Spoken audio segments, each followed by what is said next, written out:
Buenos días, hermanos. Otro día más tenemos el privilegio de abrir la palabra de Dios para ser alentados y fortalecidos por ella.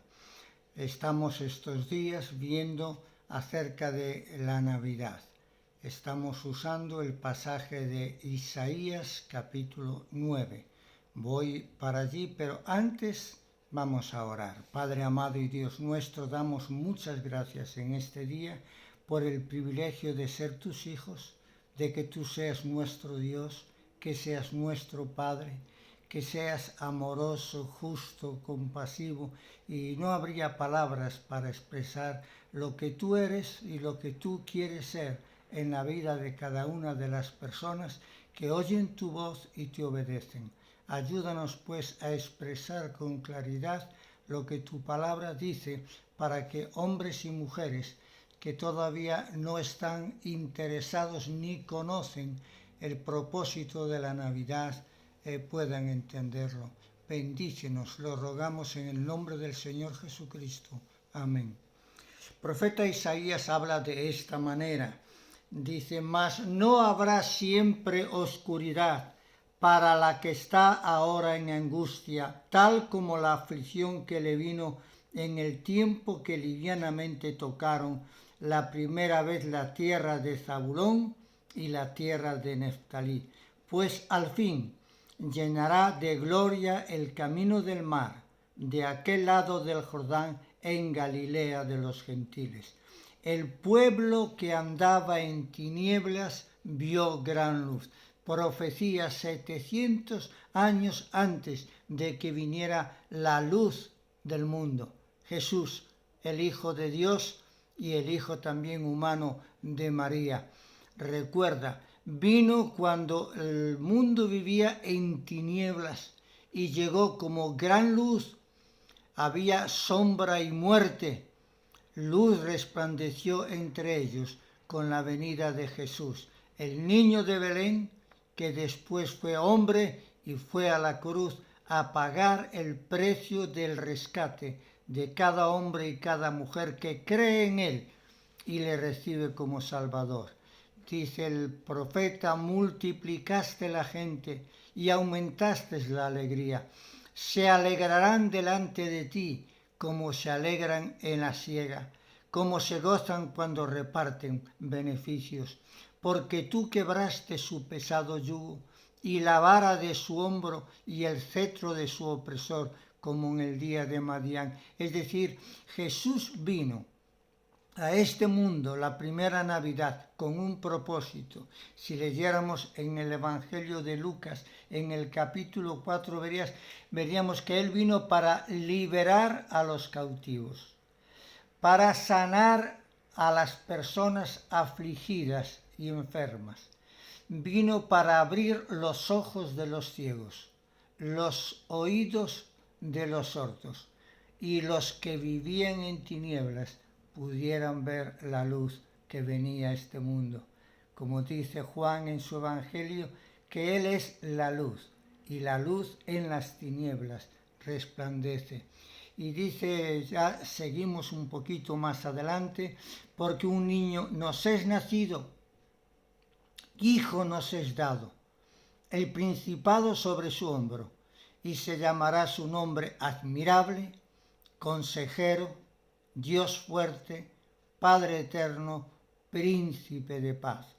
Y habla de Jesucristo y de su reino, lo dilatado de su imperio, y la paz no tendrán límite sobre el trono de David y sobre su reino, disponiéndolo y confirmándolo en juicio, en justicia, desde ahora y para siempre. El celo de Jehová de los ejércitos hará que se cumpla todo esto. Se ha cumplido una parte con la primera venida de Jesús. Y es interesante ver cómo lo expresa. Un niño ha nacido, expresa el profeta Isaías. Es cierto, ha nacido de la Virgen María, una mujer que fue por obra y gracia del Espíritu Santo, quedó embarazada para traer al mundo al divino Hijo de Dios. Dice, niño ha nacido y dice, hijo nos es dado. Sí, Dios dio a su Hijo único, perfecto, santo, libre, grande, santísimo, para ocupar el lugar nuestro muriendo en la cruz del Calvario, para rescatarnos de las tinieblas y traernos a su luz admirable. Entonces ayer hemos visto el primer nombre que le da el profeta, admirable. La palabra admirable significa maravilloso. Sí, Jesús es maravilloso, es amor. La Navidad nos habla, como lo repito tanto, nos habla de amor. Y eso es lo que nosotros tenemos que enseñar y celebrar. La Navidad no es Santa Claus, no es Papá Noel. Eso no es histórico ni es bíblico. Eso es que ni siquiera debiéramos mencionarlos los que nos llamamos cristianos. La Navidad es el nacimiento de Jesús. Siendo Dios y estando en el cielo, vino a este mundo con un propósito de buscar y salvar a los que estábamos perdidos. Y además vino para traer consuelo, aliento, vida y luz. Por eso el profeta dice, y llamarán su nombre. La palabra nombre en la cultura hebrea significa el carácter de la persona. A veces era que los padres al elegir el nombre procuraban que el nombre tuviera un significado que hiciera a este hombre reaccionar cada vez que le llamasen por su nombre. Es decir, cuando le llamaban admirable, y ahora vamos a ver consejero, es decir, luego Dios fuerte, luego Padre de la eternidad, y éramos viendo cada uno de estos nombres, porque todos estos nombres no se pueden utilizar por separado. Razón, esto es una progresión. Empieza con un niño nacido, con un hijo dado, y nos lleva a Juan 3:16, porque de tal manera amó Dios al mundo que dio, que ha dado a su Hijo único, para que todo el que cree en Él no se pierda, sino que tenga la vida eterna. 5 nombres que son un todo, que son inseparables. Son 5 realidades, como los eslabones de una cadena. Si quitamos uno, se pierde el poder y la fuerza de la cadena. Pues aquí es lo mismo. Admirable habla de perfecto, de maravilloso. Uno cuando escucha el Mesías de Händel, pues le fascina, sean creyentes o no. Pero cuando oímos hablar de la persona de Jesucristo, es mucho mayor la fascinación y la admiración. Albert Einstein, uno de los grandes sabios del siglo pasado, él dijo que la persona de Jesucristo es la persona que más le impresionó en la historia. El mundo es un lugar lleno de oscuridad y de dolor. Sin Jesús, el mundo vive en tinieblas y sin esperanza.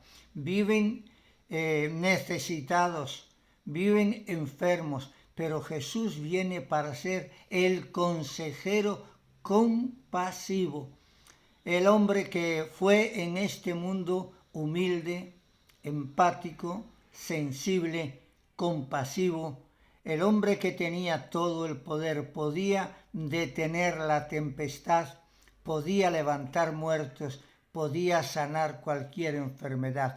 Sigue siendo el mismo hoy que fue ayer. Tiene el mismo poder, tiene los mismos atributos. Era grande y era maravilloso como consejero por la doctrina que enseñaba y predicaba, por la manera en que empatizaba con las personas, por la manera que escuchaba a las personas y por la manera con la que dialogaba con las personas que tenían un encuentro con él. Él fue maravilloso en su vida y maravilloso en su muerte. Miren, Él es el gran consejero, porque era un hombre sensible, capaz de escuchar, con amor eterno, sabiduría.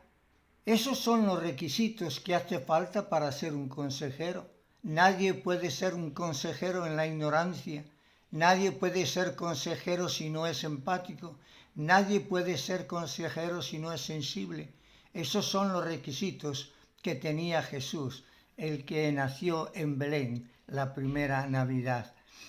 Miren, dialogó con Nicodemo, un sabio de su tiempo, un hombre muy capaz, príncipe de la religión judía.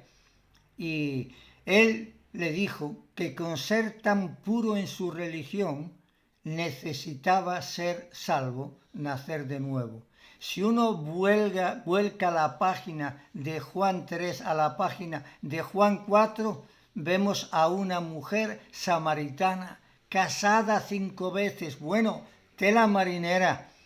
Y Jesús le dice a ella que a pesar de su vida y su pecado, puede ser salvo. Nicodemo, sabio y religioso, necesitaba nacer de nuevo.